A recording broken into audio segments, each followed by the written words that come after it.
You guys and see everybody's smiling faces. And first of all, shout out to the Little League Softball World Series champions. That's awesome. My daughters all three play softball at Sarah Law, and just so I got to know some of those kids out there, and just an amazing group of girls and what they've been able to accomplish. And just my wife and family were at the game yesterday, and I got to walk out there for the very last out. Saw it a little bit on TV from the office here, and just the way this community and the way the city of Greenville supports, our local sports, our community, our youth leagues, and also East Carolina. Just what an awesome place to live, and it's been a really special place. And I think I tweeted that out yesterday, but that was just, kudos to those girls and those coaches and the whole city of Greenville that made that happen and just put on the World Series as well. So just wanted to start with that. Coach, starting week 3 of camp, just how would you kind of assess where the defense is right now? Yeah, I told the guys, I said, hey, we've made improvements, we made steps, but we got a long ways to go. We got 19 days for our first contest, and we got to grow a lot between now and then. I mean, if we don't get any better this week, we in trouble, and we got to keep every single day stacking days, making improvements, individually, collectively, as a group, and as a football team. And there's, you can focus on me, which is good, but you got to focus on our defense. You got to focus on our team and our program, and everything you do matters. How you attend meetings, how you sit in a meeting, how you attack a meeting, to pre-practice, to a drill, to a team setting, and then taking care of your body. So it's more than just, hey, I'm going to go out and have a great practice. It's a 24/7 thing that we got to keep growing. Ask Coach Houston about tackling. Is that something, if you got it week 1, or can you figure it out during the preseason? He said he was a little disappointed Saturday, but I'm sure you expect that to improve. Yeah, I think we always, you go out and you finally get a chance to evaluate yourself. You're going to find some things you're not happy with and disappointed in, and I think one of those was tackling.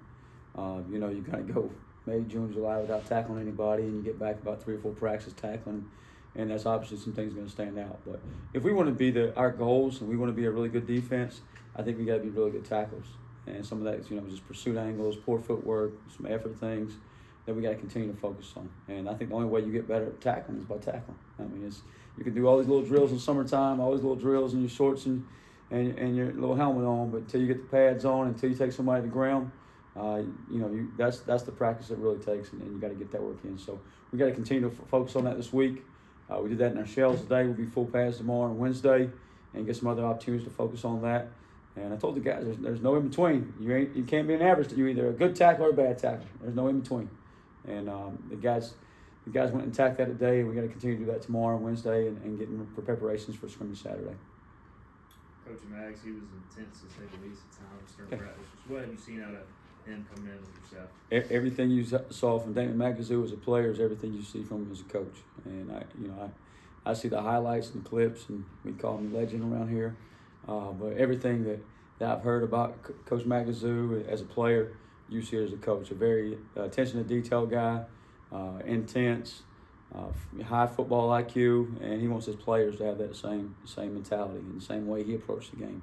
And I think, with Jordan Hoff and Devin King and even some of the younger guys, you can see Omar Rogers, you can see that growing in those guys. So he's been really good for that room.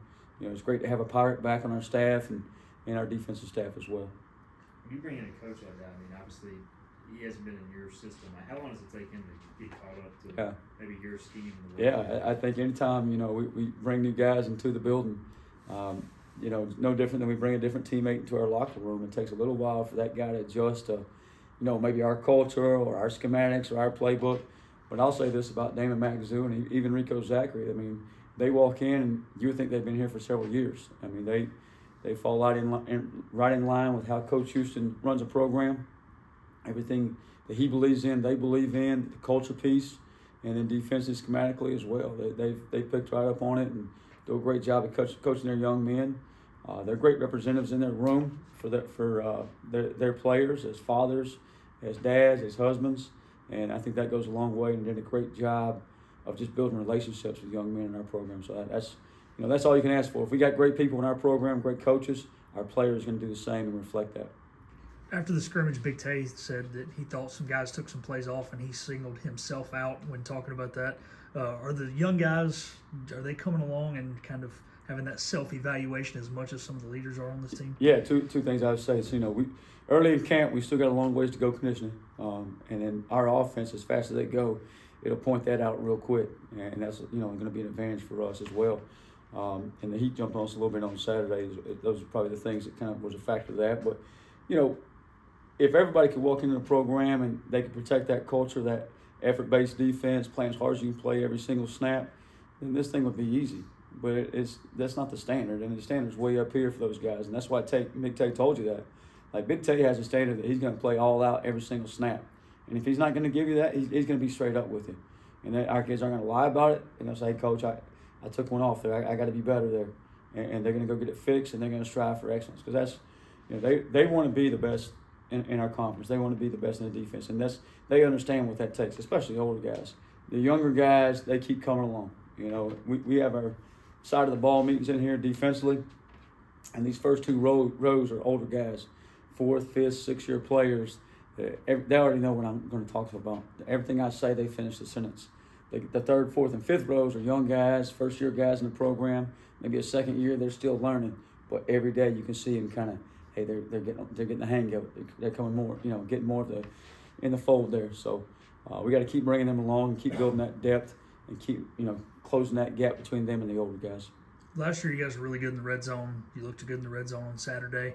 Where do you think this team is compared to last year with the red zone defense? Red zone's a toughness thing. I think, like, I talked to the guys this morning, it's not just mental toughness we got to play, or physical toughness we got to play with, but mental toughness.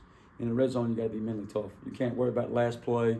They hit a big play to Winston, how they get down there, whatever it may be. It's time to keep points off the board. I said, if you hold team to field goals, they go kick 5 field goals. It's going to be, it's going to be a tough day for them. And if you keep touchdowns off the board, so we got to have that same mentality. Red zone defense, 3rd down defense, takeaways. It's got to be a big things that we focus on. Y'all work, D Nash at corner. A lot this week. How's he doing there? Could he still play some safety? Yeah, Dontavius Nash can do a lot of things. He's a very talented young man. He understands the game. He can play corner. He can play safety. He can play nickel. We got all our 3rd down stuff going in this week, so he's going to play some different spots back there. Just been really impressed with him. He's put a stripe on his helmet to kind of be more disciplined with his eyes, and he's got boxing gloves on his hands, so don't grab and pull. So he's making himself be more disciplined. Just really proud of Nash and what he's been able to accomplish, and been moving around. I think that's the ultimate team guy. Is a guy that understands I'll play anywhere for my team, and just really proud of him right now and what he's doing back there. And he's got to keep growing, keep progressing, and he's came a long ways in the last 10, 12 days, 14 days, whatever it is. But we got to keep making those steps to the process of, hey, we want to be August 31st. How did the verbal communication with Barker go on Saturday? Yeah, the player to coach, or coach to player. Zakai probably like to turn that thing off at times. And I ask them, and they're very honest with me. I think it saves you a few times, especially if you have somebody misaligned, getting somebody lined up, or But I'm not sure Zakai really needs it. Zakai, he knows everything. Like, he called a play out before it ever. He calls multiple plays out before they ever happened. But he called it out before I ever saw it. But it's helpful, especially just getting the call in quicker, getting us lined up quicker, those type of things. The one thing Zakai told me, and I think we talked about this, is if it's tempo coach, just give me the call and that's all I need. Sometimes you can give them too much information. No different for if me and you were in a 3-point contest and somebody's trying to tell us how to shoot the basketball right in the middle of our shot. Right. We don't need it. We don't need that coaching. We just go play. So. Seems like Day is starting to make yeah. a little bit. Yeah. He looks like a different young man than he did in the spring. I think we're starting to see a very talented linebacker and Day Wilson. Damian Wilson just can move around. He's made some really good plays, just tracking the football in a toss play. The ball that was picked up on a fumble, he was doing really. He's showing that he can run too, tracking the football, starting to pick up on it, feeling more and more comfortable in our defense. And we see that a lot from transfers. They come in mid-year, they go through the spring, and they just look okay, because they're trying to figure it out, not really playing fast. And by the time summer goes around, you get through another install, they get around the guys, they feel more comfortable in the locker room and classroom, and then you see it come fall. We could, DJ Ford, BJ, all those guys before, same thing. You go through the spring, it's like, then you come in the spring, the fall, like, okay, he's going to be a guy. And I think certainly Day, if he keep growing and keep progressing, he will be. Any other young guys, whether it be redshirt freshmen, new guys that are kind of maybe starting to show a step up. Yeah, I would say, you know, you're always careful to talk about freshmen, but one young man's been really impressive is Jamarlee Riddle. You know, he's been playing field safety for us. Comes from a very good high school program, Camden County High School down in Georgia. A good friend of mine, Jeff Harrell, coached him. But he's just done a really good job back there, communication, really good fluid movement skills. And, you know, he looks like he's been here for a year. You know, obviously you always worry about freshmen hitting the freshman wall. But, you know, knock on wood, so far he's a guy that, you know, fans wouldn't know about, that kind of caught some coaches' eyes, and he's earned the respects of his teammates for sure. Thanks,